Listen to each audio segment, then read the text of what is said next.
So today I can hardly crank these hoppers open on this Timpte trailer. It's a 1992 trailer, and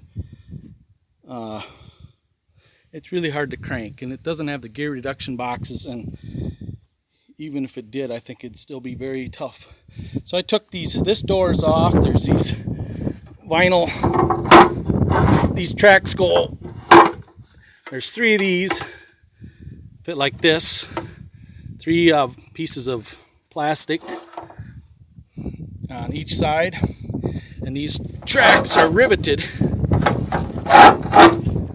to them, but the tracks are all wavy, and that's why they're cranking hard. I saw this on Dirt, Grain, and Steel YouTube, saw them do it, so I'm by myself, so I don't have any help, but their way works so far. I used to come along to pull it forward after I got these deals off. I had to do some torch work to cut them off. I got new shaft, and I got new gears coming, and new rails and bearings, and now I'm about to take this one off. I dropped this assembly,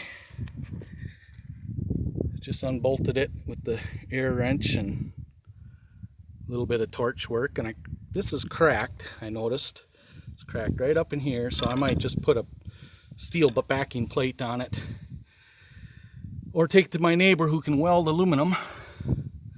Don't know, I might do that. I'll probably put a steel backing plate, then I know it's strong, and weld it. So I'm about to pull this off, and hopefully it'll go as good as it did for the guys on Dirt, Grain, and Steel. That's all.